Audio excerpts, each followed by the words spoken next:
Temanya bagaimana menaklukkan kesibukan. Mari kita membaca Alkitab bersama-sama dalam Lukas pasal 10 ayat 38 sampai 42. Injil Lukas pasal 10 38 sampai 42 kita membaca bersama-sama. Saudara boleh membaca Indonesia atau membaca Inggris, mari bersuara, nikmati firman Tuhan. 1, 2, 3. Ketika Yesus dan murid-muridnya dalam perjalanan, tibalah ia di sebuah kampung. Seorang perempuan yang bernama Marta menerima dia di rumahnya. Perempuan itu mempunyai seorang saudara yang bernama Maria. Maria ini duduk dekat kaki Tuhan dan terus mendengarkan perkataannya. Sedang Marta sibuk sekali melayani. Ia mendekati Yesus dan berkata, "Tuhan, tidakkah Engkau peduli bahwa saudaraku membiarkan aku melayani seorang diri? Suruhlah dia membantu aku." Tetapi Tuhan menjawab, "Marta, Marta, engkau khawatir dan menyusahkan diri dengan banyak perkara. Tetapi hanya satu saja yang perlu. Maria telah memilih bagian yang terbaik, yang tidak akan diambil daripadanya." Suatu hari ada seorang bapak bernama Pak Gombloh. Dia memperbaiki sesuatu di gentengnya dan tiba-tiba dia terjatuh. Jatuh dari genteng, kemudian kakinya retak. Ya, gak bisa jalan. Mau tidak mau harus dibawa ke rumah sakit. Setiba di rumah sakit kemudian dia dimasukkan ke ruang X-ray untuk dirongsen, mau melihat tulangnya. Selesai dirongsen kemudian dia didorong keluar dan disuruh tunggu di sebuah ruangan. Gak lama kemudian suster datang membawa sebuah obat, sebutir obat sebesar setengah jempol ini, gede sekali. Dan memberikannya kepada Pak Gombloh. Pada waktu yang sama, masuklah seorang ibu kemudian manggil suster itu. "Sus, tolonglah, anak saya, dia kecelakaan cepat, sekarang dia gawat." Lalu susternya mengatakan, "Pak Gombloh, tunggu sebentar, saya segera akan kembali." Lalu dia mengikuti ibu itu, menolong si anak itu. Kira-kira 10 menit kemudian, susternya kembali membawa sebuah ember berisi air hangat. Menaruh di kaki, dekat kakinya Pak Gombloh dan suster berkata, "Pak, pil yang tadi coba masukkan ke air itu supaya kakinya direndam." Pak Gombloh bilang, "Hah? Obat yang kau kasih yang sebesar jempol itu, sudah aku telan." Mendengar itu rasanya Pak Gombloh jadi pucat dan dia pengen muntah. Karena pil segede setengah jempol itu tadi diminumnya. Saudara, ini humor, contoh seorang yang tergesa-gesa, terburu-buru, sehingga mengambil keputusan yang salah. Kesibukan yang tidak perlu bisa membuat kita tergesa-gesa dan terburu-buru. Itu ciri khas manusia hari ini di abad 21 ini. Semua hal sekarang itu serba cepat. Sehingga manusia juga jadi terlalu sibuk. Ciri khas manusia kini itu adalah being too hectic. Terlalu sibuk dan semua itu bikin kita maunya cepat. Internet kita maunya lebih cepat. Lemot dikit langsung ngomel. Komputer mau lebih cepat. Transportasi mau lebih cepat. Apalagi?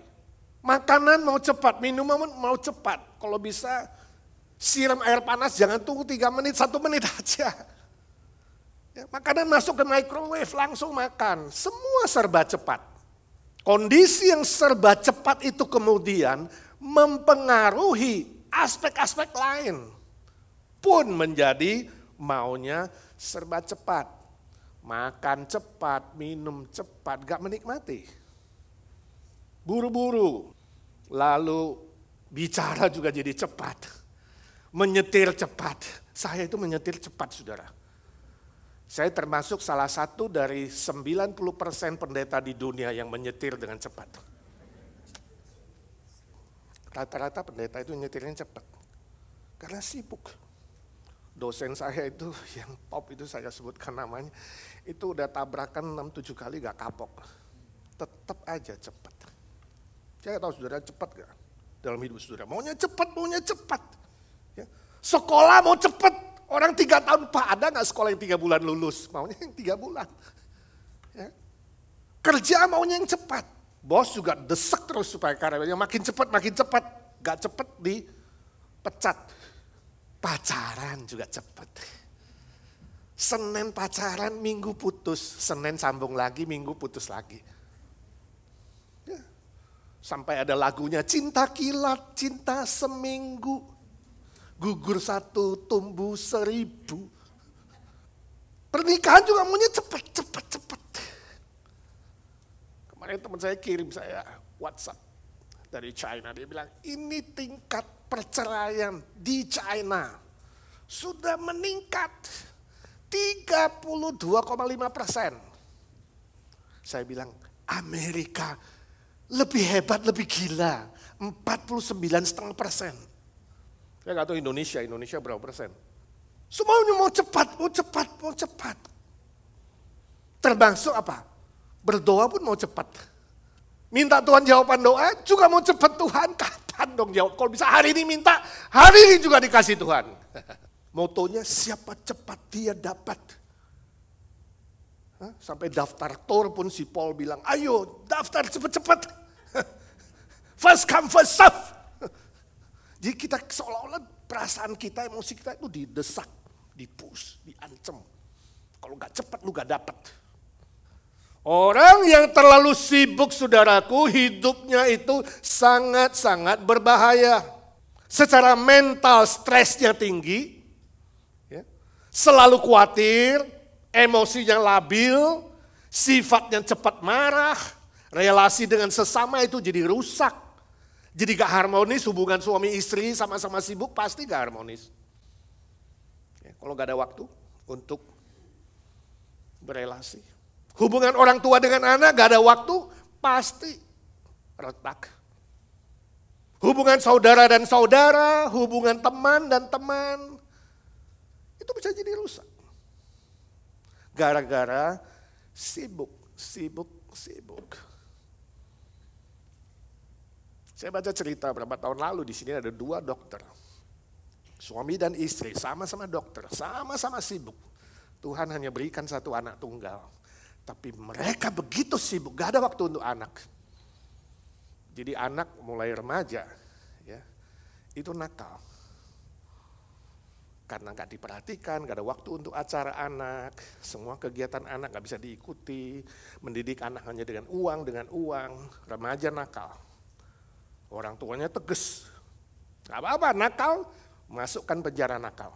Jadi ada penjara anak nakal, masukkan ke sana. Lah anaknya tambah stres, gak mengerti kenapa orang tuanya mengambil keputusan itu. Membuat dia sedih, kecewa sama orang tua, marah, bercampur aduk.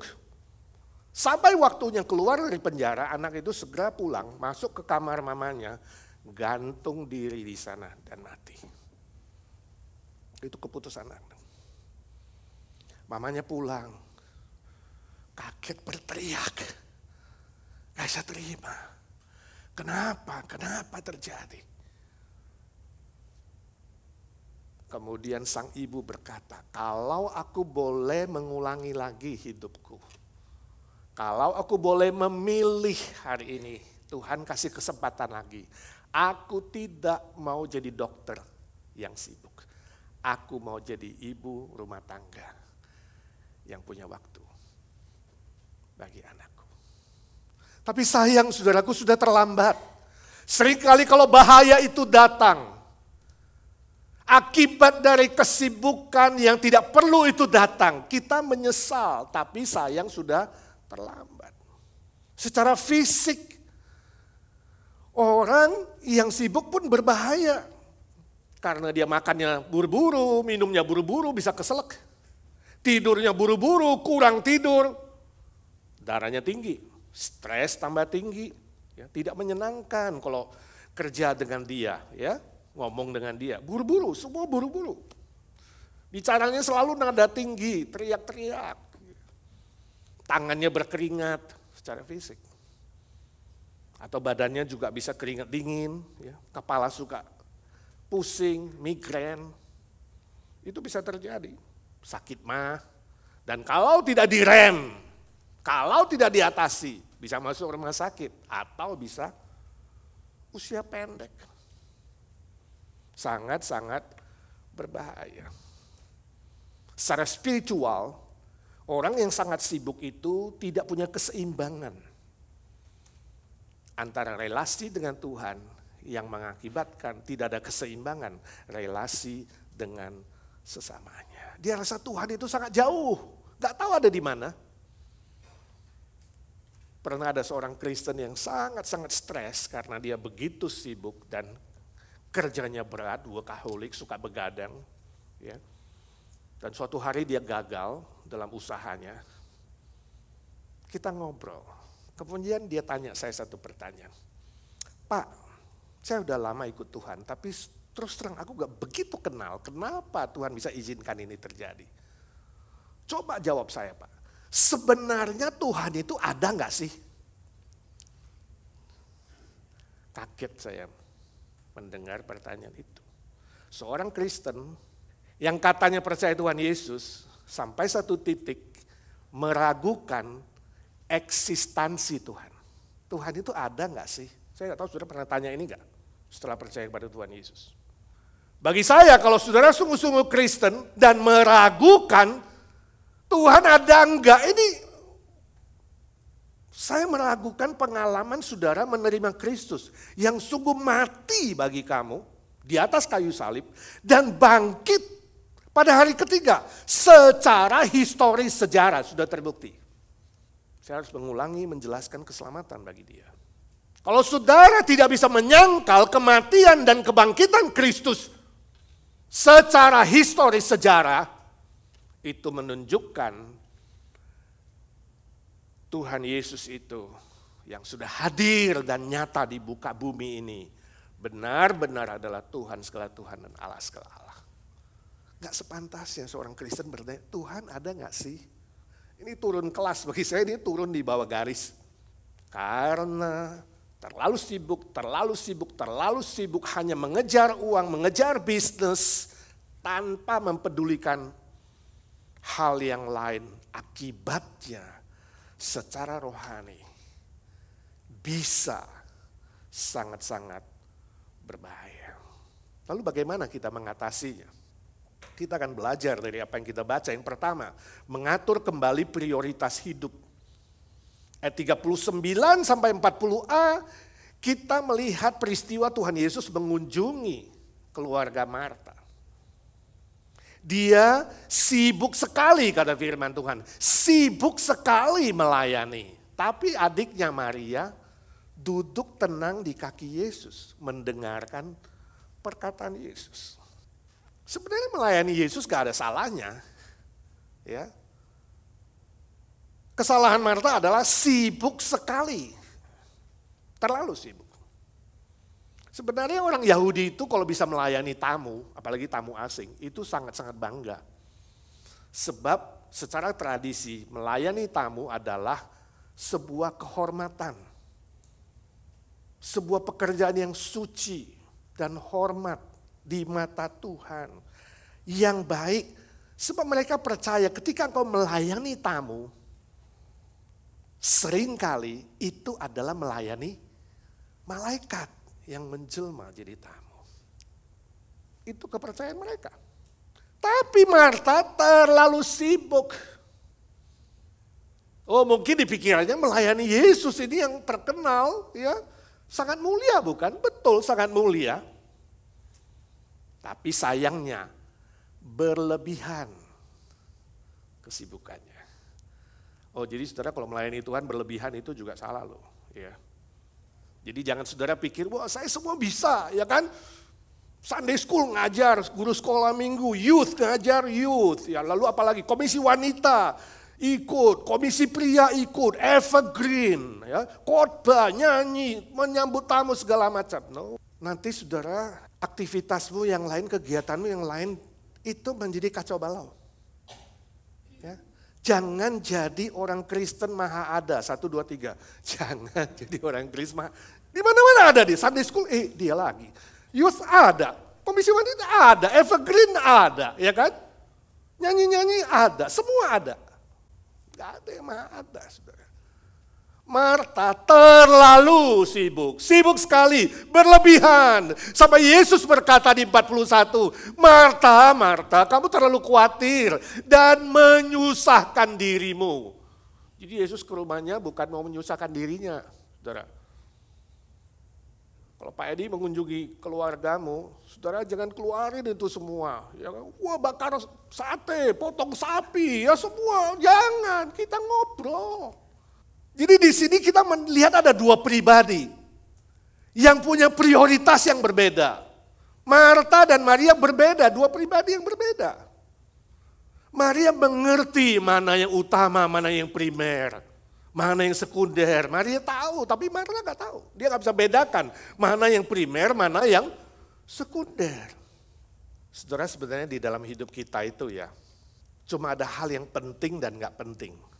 Nah yang primer itu adalah yang penting, yang utama. Nah penting ini ada dua, penting mendesak dengan penting tidak mendesak, tidak urgent. Katakanlah, penting mendesak, apa itu? Yang penting dan sangat urgent. Itu misalnya soal nyawa, soal keselamatan, soal hidup dan mati. Itu berarti penting mendesak. Itu harus segera dikerjakan. Ada yang penting tidak mendesak. Misalnya apa? Olahraga yang teratur. Penting nggak? Mendesak nggak? Enggak, belum sakit. Nanti kalau udah sakit baru. Relasi suami istri penting enggak? Mendesak enggak? Belum, nanti aja. Tunggu kapan-kapan, cari duit dulu. Kasih waktu untuk anak, penting. Enggak mendesak, nanti dululah. Ya, biar dulu, lembur dulu. Padahal sangat penting misalnya. Relasi dengan Tuhan. Berdoa, beribadah. Penting, agak mendesak, tunggulah Pak, kalau udah pensiun baru melayani. Kalau nanti sudah semua lancar, anak mantu, cucu semua sehat, barulah. Padahal itu primer, penting. Nah yang tidak penting, yang sekunder itu berarti tidak penting. Tidak penting mendesak misalnya Pak, tidak penting tapi mendesak. Ting tong, bel di pintu. Mau gak mau kita buka, betul gak? Mendesak, urgent. Kita lihat, ya. Gak ada orang, sering buka pintu gak ada orang, cuma ada amplop Amazon. Atau telepon, kring, mendesak gak? Mendesak, kita dipanggil mau ngangkat kan, gak penting. Ya iklan, scam, teman gosip. Yang tidak penting, tidak mendesak, misalnya apa? Ayo tidak penting, tidak mendesak. WhatsApp, Facebook, Twitter, ya kan? Gosip, shopping, jalan-jalan, kongko-kongko, minum-minum di bar. Gak penting, gak mendesak. Tapi manusia lebih banyak menghabiskan waktu untuk hal yang mana? Halo? Tidak penting, tidak mendesak. Ini loh saudara yang harus diatur kembali hidup kamu. Prioritasmu itu. Minta hikmat dari Tuhan supaya saudara memperhatikan yang penting mendesak, penting tidak mendesak. Apalagi yang tidak mendesak. Yang hasilnya nanti 10 tahun, 20 tahun baru kamu lihat. Yang hasilnya panjang. Pakai waktu lebih banyak. Tapi sayang biasanya terbalik. Doa 1 menit rasanya panjang. Gosip 20 menit, kok cepet ya udah mau pulang. Terbalik. Diatur kembali waktunya. Amin. Itu cara pertama. Cara kedua. beristirahat dengan teratur. Ayat 39b, ketika Yesus hadir, Maria duduk di kaki Yesus. Ini artinya apa? Maria tahu mengambil waktu istirahat. Mungkin dia sudah bantu Marta berjam-jam, ya kan? Kakaknya persiapan ini, persiapan itu. Nah sekarang Yesus sudah datang, hadir. Stop, dia gak mau lagi. Dia mau diam, duduk di kaki Yesus. Jadi dia tahu kapan bekerja, kapan berhenti. Dia tahu waktunya, kapan harus beristirahat. Bayangkan ayat 40b itu ya, Marta jadi marah, adiknya istirahat. Ya, kesal, lalu mengeluh sama Yesus, bilang apa? Tuhan, tidakkah kau peduli? Kalau saudara terlalu sibuk, kerja gak habis-habis, salahin siapa? Tuhan, kau tidak peduli Tuhan. Aku udah banting tulang 18 jam, gajiku masih gak naik-naik, incomeku masih begini-begini aja. Peduli gak sih Tuhan? Kalau hidupmu sudah kacau balau, siapa yang disalahin? Ini pelayanan nih, IGNC kasih gue tugas terlalu banyak nih. Ya kan? Dia gak salahin, dia waktunya gosip berapa, shopping berapa, yang lain enggak. Yang salahin pertama apa? Tuhan. Tuhan, kamu gak peduli Tuhan. Hei, membiarkan saudaraku melayani aku sendiri. Suruh dia bantu aku. Oh, lebih hebat lagi sekarang perintah Tuhan. Suruhlah dia bantu aku. Wow. Ingat, kalau kamu terlalu sibuk, kamu rasa gak butuh Tuhan. Kamu mau kontrol Tuhan. Kamu mau ngatur Tuhan. Ini bahayanya saudara. Akibat terlalu sibuk. Saudaraku yang kekasih, istirahat tidak sama dengan malas. Istirahat tidak sama dengan buang-buang waktu. Ini waktunya kerja, kenapa sih masih bobo? Tidur sangat penting, istirahat sangat penting. Ya. Sebab istirahat itu adalah sebuah persiapan untuk mendapatkan kekuatan yang baru, berkat yang baru, menjalani perjalanan hidup yang lebih panjang di depan. Sangat-sangat perlu ya proses untuk mendapatkan kesehatan yang baru. Bandingkan Mazmur 127 ayat kedua, Tuhan bilang, sia-sialah kamu bangun pagi-pagi, tidur jauh-jauh malam, kerjanya 18 jam. Sebab Tuhan memberikan berkatnya kepada orang yang dicintainya pada waktu tidur. Jadi orang yang suka tidur seneng. Oh puji Tuhan. Akhirnya Pak Edi khotbah juga tentang tidur. Mulai besok gue mau tidur sebanyak-banyaknya. Salah juga saudara. Bukan tidur sebanyak-banyaknya.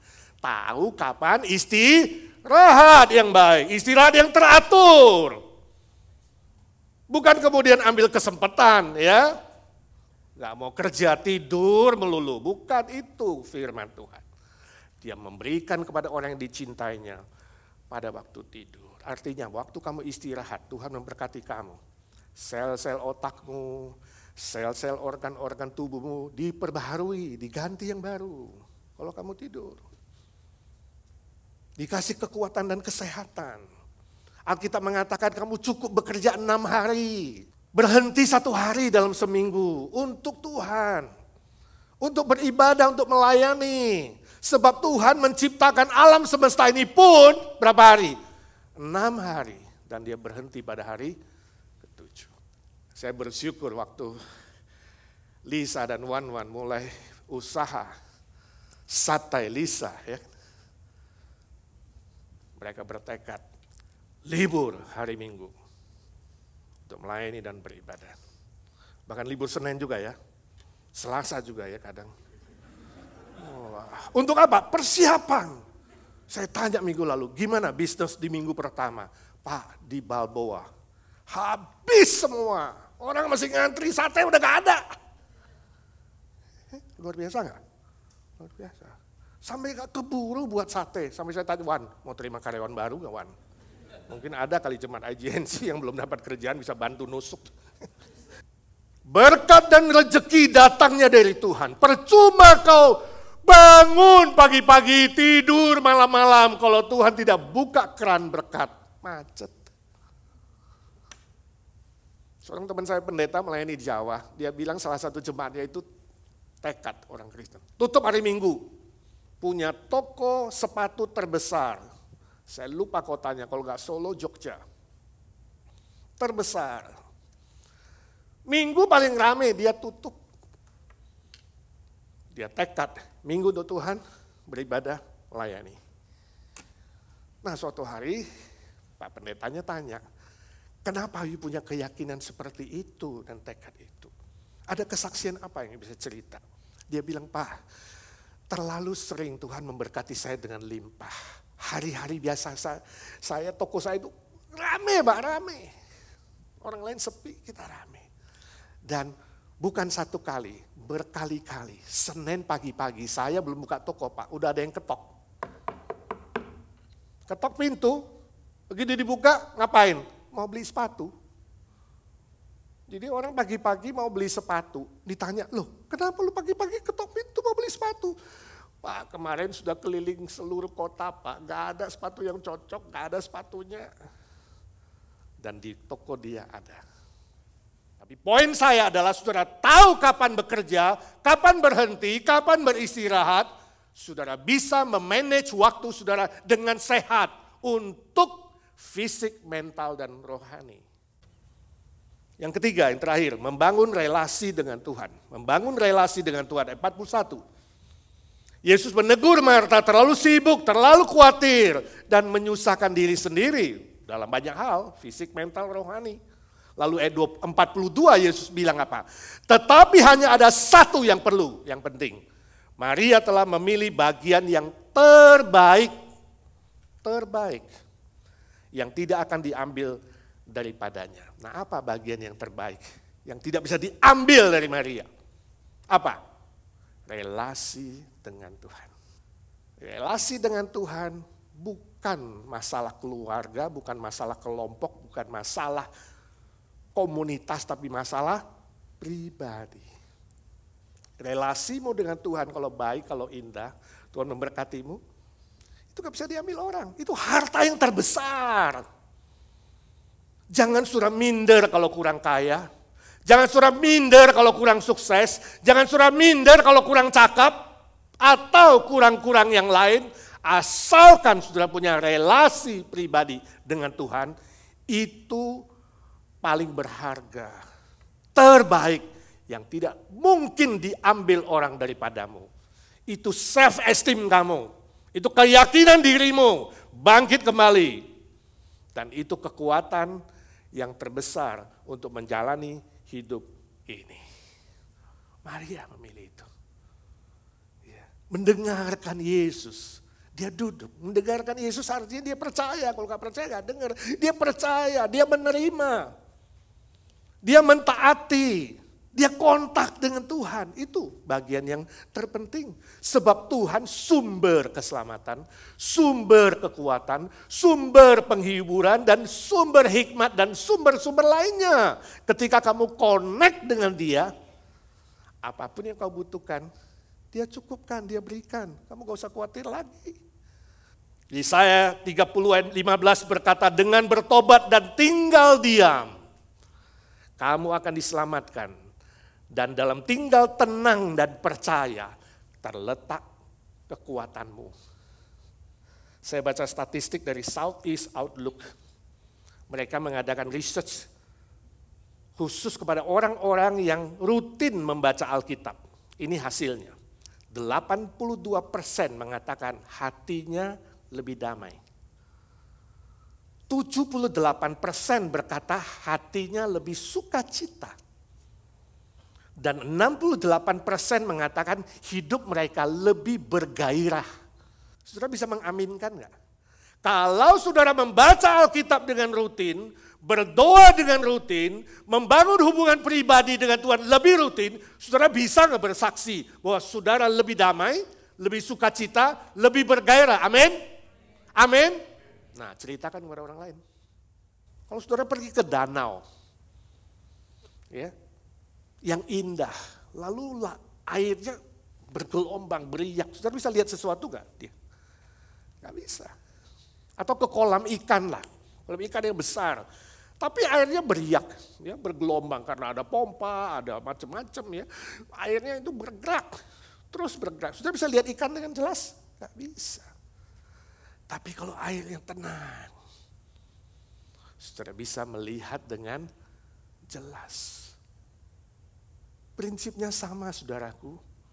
Kalau kamu bisa bertenang di hadapan Tuhan, bersaat teduh, membangun relasi, kamu akan melihat kehidupan dengan jelas. Kamu akan bisa membedakan mana baik, mana benar, mana tidak baik.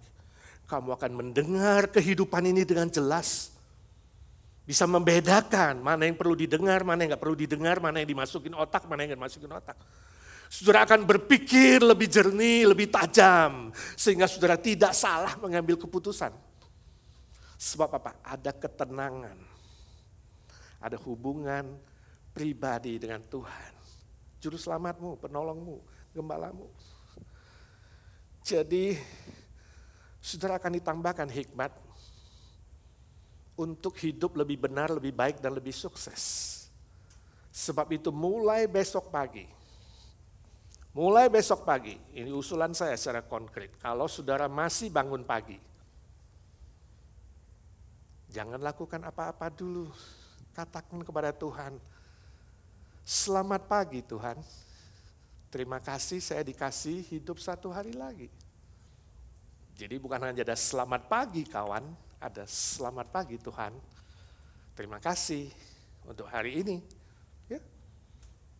Berteduh sejenak di hadapannya, di bawah kakinya, dengarkan firman-Nya, itu suaranya, berdoa, ngomong sama Tuhan, Tuhan hari ini aku butuh hikmat Tuhan, ada keputusan penting nih di bisnis saya. Tuhan beri saya hikmat, hari ini ada sesuatu yang saya harus lakukan di dalam nama Tuhan, Tuhan memberkati. Ya. Mungkin saudara berkata Pak Edi, kayaknya minggu lalu saya datang Pak Edi berkhotbah tentang mengatasi kejenuhan. Kayaknya sudah suruh kita bersaat teduh deh. Kok hari ini ulangin lagi Pak bersaat teduh? Kenapa diulang Pak? Betul sengaja. Karena apa? Sebagian saudara belum disiplin bersaat teduh. Saya ulangi sebab ini penting saudaraku. Sebab saudara belum sungguh-sungguh melakukannya. Mengulangi supaya diingat seperti kitab ulangan. Diulangi, dikhotbahkan lagi. Amin. Mari kita doa. Ya Tuhan, kami mengaku seringkali kami lupa. Setelah dengar khotbah pun bisa lupa. Setelah keluar dari tempat ini entah berapa persen yang masih melekat. Berilah kami kepekaan, pimpinan suara Roh Kudus agar kami bukan hanya menjadi pendengar-pendengar ya Tuhan. Kami menjadi pelaku-pelaku firman.